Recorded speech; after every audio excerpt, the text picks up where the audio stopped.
Field marshal Syed Asim Munir کا امن mission, امریکہ ایران کشیدگی کم کرنے کے لیے سفارتی کوششیں تیز۔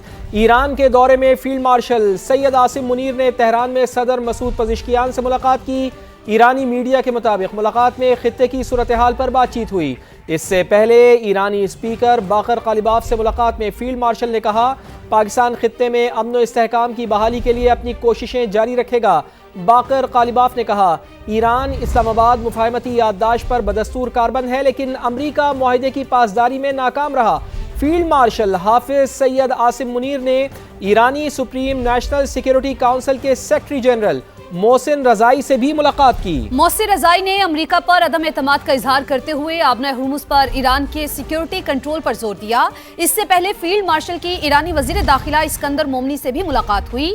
ISPR کے مطابق فیلڈ مارشل کا دورہ عالمی امن و استحکام کے لیے پاکستانی کوششوں کا حصہ ہے۔ پاکستان خطے میں کشیدگی کے خاتمے کے لیے اقدامات کر رہا ہے۔ تہران اور اسلام آباد کے تعلقات بلند ترین سطح پر ہیں۔ ترجمان ایرانی وزارت خارجہ اسماعیل بقائی کی پریس بریفنگ، کہا ایران کو مکہ معاہدے کی باضابطہ طور پر دعوت نہیں ملی، نہ یہ معاہدہ ایران کے خلاف ہے۔ پاکستان کے فیلڈ مارشل اور عمان کے وزیر خارجہ کا دورہ ایران ایک دوسرے سے منسلک نہیں ہے۔ اسماعیل بقائی کہتے ہیں ایران پر امریکی پابندیوں سے کوئی فرق نہیں پڑے گا، غیر قانونی اقتصادی دباؤ کو کسی صورت قبول نہیں کریں گے۔ ہم ایران سمیت ہر میدان میں کامیاب ہو رہے ہیں۔ ایران کی معیشت اور فوج تباہی کے بھنور میں پھنس چکی ہے۔ ایران مکمل طور پر تباہی کے دہانے پر ہے۔ امریکی صدر ڈونلڈ ٹرمپ کا سوشل میڈیا پر بیان، اپنی مقبولیت سے متعلق سروے کو صدر ڈونلڈ ٹرمپ نے جعلی قرار دے دیا۔ بولے جعلی سرویز کے پیچھے انتہا پسند ڈیموکریٹس ہیں، جن کا مقصد ریپبلکنز کا حوصلہ توڑنا ہے تاکہ وہ ووٹ ڈالنے نہ نکلیں۔ حقیقی رائے شماریوں کے نتائج انتہائی شاندار ہیں۔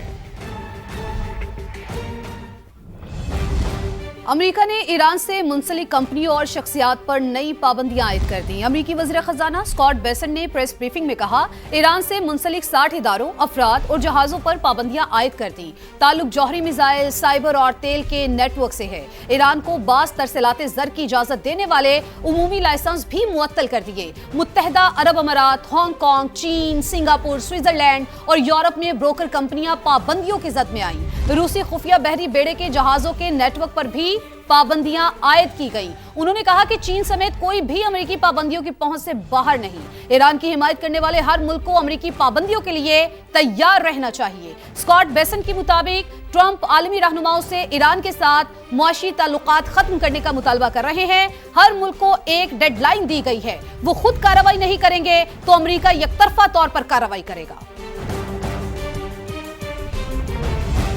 آگے بڑھتے ہیں اور آپ کو بتاتے ہیں کہ راولپنڈی میں قتل شادی شدہ خاتون کی پوسٹ مارٹم رپورٹ میں ہولناک انکشافات۔ گردن کی ہڈی ٹوٹی ہوئی پائی گئی، سانس رکنے کی وجہ سے دل اور پھیپھڑوں میں خون بھر گیا تھا۔ کیس کی تحقیقات کا دائرہ وسیع کر دیا گیا ہے۔ RPO کہتے ہیں کہ ملزمان نے واقعے کو خودکشی کا رنگ دینے کی کوشش کی۔ کچھ چیزیں ابھی پبلک نہیں کی جا سکتی۔ گرفتار گھریلو ملازم ذیشان نے قتل کے اعتراف کے ساتھ طریقہ واردات پر 3 متضاد بیانات دے دیے۔ یاسر حکیم کی رپورٹ۔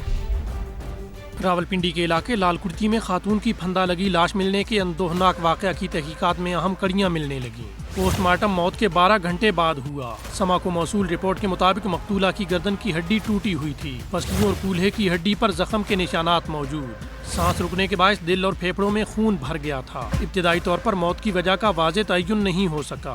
حقائق جاننے کے لیے لاش سے حاصل نمونے فرانسک لیبارٹری بھجوا دیے گئے۔ RPO بابر سرفراز الپا کہتے ہیں بظاہر ملزمان نے واقعے کو خودکشی کا رنگ دینے کی کوشش کی۔ مقتولہ کے شوہر فیصل اصغر کے نفسیاتی مریض ہونے کی کوئی بات صفحہ مثل پر نہیں۔ سوشل میڈیا کے ذریعے پتہ چلا کہ ملزم کی پہلی بیوی نے بھی گھریلو تشدد کے باعث طلاق لی۔ تفتیش ابتدائی مرحلے پر ہے، اس لیے کچھ چیزیں ابھی بتانا مناسب نہیں۔ البتہ ہائی پروفائل کیس میں قانونی کارروائی یقینی بنائی جائے گی۔ تمام سائنٹیفک پہلوؤں سے اس مقدمے کی تفتیش جاری ہے اور میکسیمم ایویڈنس کو کلیکٹ کیا گیا ہے۔ جہاں تک ان کے سسر کے شامل تفتیش کے حوالے سے ہے، وہ باقاعدہ طور پہ ہمارے پاس شامل تفتیش ہے اس وقت۔ گھریلو ملازم ذیشان نے بڑا انکشاف بھی کر دیا۔ اعتراف کے ساتھ طریقہ واردات پر 3 متضاد بیانات۔ تفتیشی ذرائع کے مطابق ملزم نے پہلا بیان دیا کہ جھگڑے کے دوران خامد نے تشدد کا نشانہ بنا کر ہنا جاوید کا گلا گھونٹ دیا۔ دوسرے بیان میں کہا میاں بیوی جھگڑ رہے تھے، فیصل اصغر نے مدد کے لیے مجھے بلایا، پھر مل کر پلاننگ سے ہنا کو مارا۔ تیسرے بیان میں ذیشان نے بتایا کہ قتل اس نے اکیلے کیا۔ راولپنڈی میں شادی شدہ خاتون ہنا جاوید کے قتل کا معاملہ قومی اسمبلی پہنچ گیا۔ ایوان میں مقتولہ کے اصالِ ثواب کے لیے دعا کی گئی۔ اسپیکر سردار ایاز صادق نے واقعے پر تشویش کا اظہار کرتے ہوئے کہا خواتین کے خلاف بڑھتے تشدد اور اس افسوسناک قتل پر سب کو فکر مند ہونا چاہیے۔ ہنا جاوید نے نیشنل انفارمیشن ٹیکنالوجی بورڈ کے ایک پروجیکٹ کے دوران پارلیمنٹ میں بھی کام کیا تھا۔ اسپیکر قومی اسمبلی نے ویمن پارلیمنٹری کاکس کی جانب سے معاملہ اٹھانے کو سراہتے ہوئے یقین دہانی کرائی کہ کیس کی نگرانی اور متاثرہ خاندان کو انصاف کی فراہمی کے لیے ہر ممکن تعاون کیا جائے گا۔ ایاز صادق نے معاملہ قومی اسمبلی کی قائمہ کمیٹی برائے انسانی حقوق اور داخلہ کو بھی دیکھنے کی ہدایت کر دی، جبکہ وزیر قانون کو بھی ضروری معاونت فراہم کرنے کی ہدایت کی ہے۔ شیانہ قتل ہوا ہے ہنا جاوید نامی خاتون کا، جس انداز سے یہ قتل ہوا ہے اور خواتین کے اوپر جو تشدد ہو رہا ہے اس میں ہم سب کو تشویش ہے اور ہم سب پریشان ہیں۔ شکر گزار ہوں ویمن پارلیمنٹری کاکس کا جنہوں نے اس کو ٹیک اپ کیا، اور میں اس کو ریکویسٹ کروں گا کہ ہم آپ کو ریفر کرتے ہیں کہ جہاں جس طرح کی بھی آپ کو مدد چاہیے اس کیس کو مانیٹر کرنے کے لیے نیشنل اسمبلی آف پاکستان آپ کی سپورٹ کرے گی۔ اور میں یہ بھی چاہ رہا ہوں کہ یہ اسٹینڈنگ کمیٹی اور انٹیریئر کو بھی ریفر کر دیا جائے اور وہاں ویمن کاکس بھی اس کے اوپر ذرا سا کوآرڈینیشن بہتر کر لیں تو زیادہ اچھا ہے۔ میر رضا کیس تحقیقات کے لیے جوڈیشل کمیشن قائم، جسٹس عمر سیال سربراہی کریں گے۔ نوٹیفیکیشن بھی جاری کر دیا گیا ہے۔ سندھ حکومت نے ٹی او آرز بھی طے کر دیے ہیں۔ کمیشن 30 روز میں رپورٹ اور سفارشات سندھ حکومت کو پیش کرے گا۔ نوٹیفیکیشن کے مطابق کمیشن مزید تفتیش، فورنزک تجزیے اور قانونی یا محکمانہ کارروائی کی سفارشات کرے گا۔ کمیشن کو گواہان کو طلب کرنے، دستاویزات اور ریکارڈ حاصل کرنے کے اختیارات حاصل ہوں گے۔ نوٹیفیکیشن میں تمام متعلقہ اداروں اور افسران کو تحقیقاتی کمیشن سے مکمل تعاون کی ہدایت کی گئی ہے۔ تحقیقاتی کمیشن 30 روز میں اپنی رپورٹ اور سفارشات سندھ حکومت کو پیش کرے گا۔ میر رضا کے ورثاء نے جوڈیشل کمیشن کی مخالفت کر دی، موقف اپنایا کہ معاملے پر جے آئی ٹی بننا چاہیے تھی۔ اہل خانہ سندھ ہائی کورٹ پہنچ گئے۔ عدالت نے سوال اٹھایا کہ قتل کیس کی تفتیش جوڈیشل کمیشن کیسے کر سکتا ہے، کس قانون کے تحت ایسا ہو سکتا ہے۔ 2 رکنی بینچ نے آئی جی سندھ اور محکمہ داخلہ سمیت 19 فریقوں کو نوٹس جاری کر دیے۔ تحقیقاتی ٹیم کو بھی تفتیش مکمل کرنے سے روک دیا۔ میر رضا کے والد نے وفاقی اداروں پر مشتمل جے آئی ٹی سے تحقیقات کرانے کا مطالبہ کر دیا۔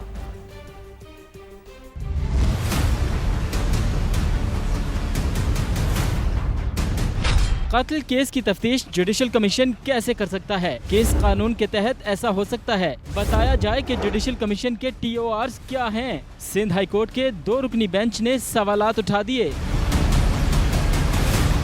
میر رضا کے اہل خانہ نے سندھ حکومت کی جانب سے بنائے گئے جوڈیشل کمیشن کے خلاف سندھ ہائی کورٹ سے رجوع کیا۔ درخواست گزار کے وکیل نے عدالت کو بتایا کہ پولیس کی تحقیقات ابھی تک کسی نتیجے پر نہیں پہنچی۔ میڈیا سے معلوم ہوا کہ سندھ حکومت جوڈیشل کمیشن تشکیل دے رہی ہے۔ اس مرحلے پر جوڈیشل کمیشن کی تشکیل کیس پر منفی اثر ڈالے گی۔ جسٹس عدنان الکریم اور جسٹس جعفر رضا پر مشتمل بینچ نے تحقیقاتی ٹیم کو مزید تفتیش سے روکتے ہوئے فریقین کو نوٹس جاری کر دیے۔ میر رضا کا پوسٹ مارٹم کرنے والے ڈاکٹر اسامہ، ڈاکٹر سمیہ، تحقیقاتی ٹیم کے ارکان، آئی جی سندھ اور محکمہ داخلہ سمیت 19 فریقوں سے 31 اگست تک جواب طلب کر لیا۔ میر رضا کے والد نے موجودہ تحقیقاتی ٹیم پر تحفظات کا اظہار کیا۔ ہم جی آئی ٹی چاہتے ہیں بھائی، اس میں جی آئی ٹی بنے، محترم جج، ریسپیکٹیبل جج، وہ ہمارے بالکل اس کو لک آفٹر کریں، کوئی بات نہیں، مگر اس جو کرنٹ جو تفتیشی ٹیم ہے ہم نہیں چاہیں گے کہ ان سے، مطلب جو انویسٹیگیشن ہے چل رہی ہے ان سے ہم وہ نہیں ہو رہے۔ آپ وفاق کے اداروں کو شامل کرنا کیوں نہیں چاہ رہے؟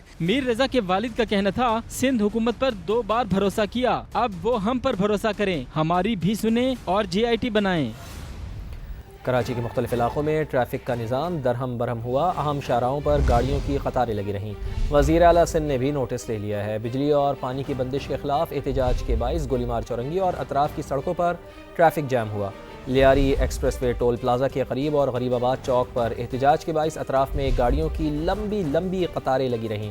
ٹریفک پولیس حکام کے مطابق گرو مندر، لسبیلا چوک، ناظم آباد چورنگی، 3 ہٹی، نیو امیجنا روڈ پر بھی ٹریفک کا شدید دباؤ رہا۔ وزیر اعلیٰ سندھ نے کمشنر کراچی اور ایڈیشنل آئی جی سے رپورٹ طلب کر لی ہے۔